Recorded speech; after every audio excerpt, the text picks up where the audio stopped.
Hello guys, নতুন আবার একটি ভিডিওতে তোমাদেরকে ওয়েলকাম করছি। আশা করি সবাই ভালো আছো, আমিও ভালো আছি। অনেক দিন পরে ভিডিও নিয়ে চলে এলাম।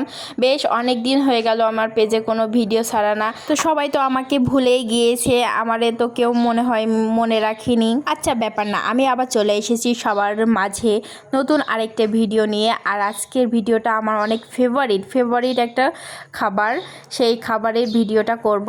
তো আমার মা এখানে দেশি মুরগি কোথা থেকে ম্যানেজ করেছে আমার জন্য, আজ তারই রেসিপি হবে।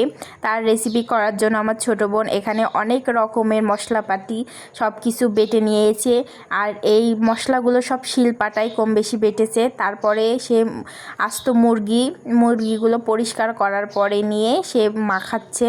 প্রথমে ম্যারিনেট করে সম্পূর্ণ মশলা দিয়ে ম্যারিনেট করে রেখে দেবে ফুল আধা ঘন্টা। তারপরে যে মা এটা জাল করবে, আর এটা জাল করার পরে আমরা খাবো, সবাই মজা করে খাবো। কেন এত বলছি জানেন? কারণ এটা সম্পূর্ণ ছিল দেশি মুরগি, সম্পূর্ণ পিওর দেশি মুরগি। আর এটা ছিল নারিকেল দিয়ে রান্না করা, মানে সুপার, খুবই টেস্টি, খুবই মজা খেতে। মুরগির মাংস রান্না করার জন্য কি কি লাগে আপনারা তো কম বেশি সবাই জানেন। আমার বোন সব আদা রসুন পেঁয়াজ তারপরে মরিচ সব একে একে দিয়েছে। দেওয়ার পরে এখানে ম্যারিনেট করে রেখে দেবে বেশ অনেকখানি ধরে। আর হ্যাঁ, এইটা সম্পূর্ণ মানে ম্যারিনেট করে আগে রেখে দিলে কি হবে, মাংসটা খেতে অনেক মজা হবে, জোস হবে।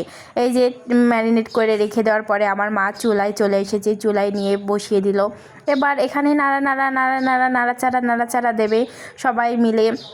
আমরা অপেক্ষা করছি কখন হবে, কখন খাবো আমরা।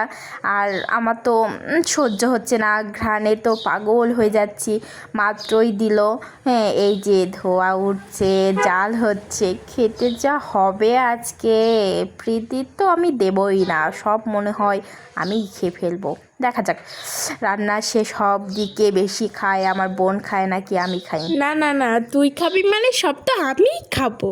হ্যাঁ, তুই খাবি মানে দেখা যায় কে বেশি খায়। আমি সব খেয়ে নেব। আর তুই সব খাবি নাকি আমি খাবো? এটা আমার খুবই পছন্দের খাবার। আমারও খুবই পছন্দের একটা খাবার।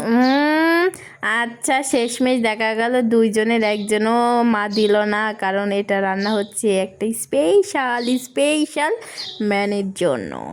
সেই স্পেশাল ম্যানটা দেখার জন্য আপনাদের সম্পূর্ণ ভিডিওটা শেষ করতে হবে। আর ভিডিওটা স্কিপ না করে আপনারা দেখতে থাকেন, তাহলে আপনি স্পেশাল ম্যানটা দেখতে পারবেন সবার শেষে। আর মাংস থেকে যে পরিমাণে ধোঁয়া উঠছে, আর এই ধোঁয়ায় চারিপাশ মানে বাসনায় মোমো করছে, সেই জন্য আমরা একটা বাটি নিয়ে চলে এলাম। বাটি নিয়ে চলে এসে মাকে বললাম আমাদের 2 পিস দেওয়াই লাগবে, না দিলে হবে না, আমরা এখান থেকে উঠবো না, আমরা এখান থেকে খেয়েই ছাড়বো, যেভাবেই হোক আমাদেরকে দিতেই হবে, মানে দিতেই হবে। যাই হোক, পরে আমাদের 1 পিস দিল। তারপর আমি বললাম 1 পিসে হবে না, আর 1 পিস দিতেই হবে। এবার 2 পিস দিল। দেওয়ার পরে যে কীভাবে খাচ্ছি দেখতেই পাচ্ছেন তো, মানে ছিটে একেবারে মজা করে অনেক। আর সাথে একটা নারকেল নিয়েছিলাম ছোটো বোন আর আমি। ওরে বাবা, আমার থেকে তো ছোটো বোন জানি একটু বেশিই খেয়ে নিল। পরে একটু মা বসেছিল, মাকেও একটু দিয়ে দিলাম। যাই হোক, 2 বোনই সুন্দরভাবে খেলাম। শেষমেশ তো মা আঁকা থেকে নামায়ে যে রেখে দিয়েছে। তো এবার আমরা চিটে রুটি দিয়ে সুন্দরভাবে খেয়ে দিয়ে ব্যাস সব কিছু ফিনিশ করে দিয়েছি। তা আমাদের ভিডিওটা যদি ভালো লাগে অবশ্যই একটি লাইক কমেন্ট শেয়ার করবেন। বাই বাই সবাই।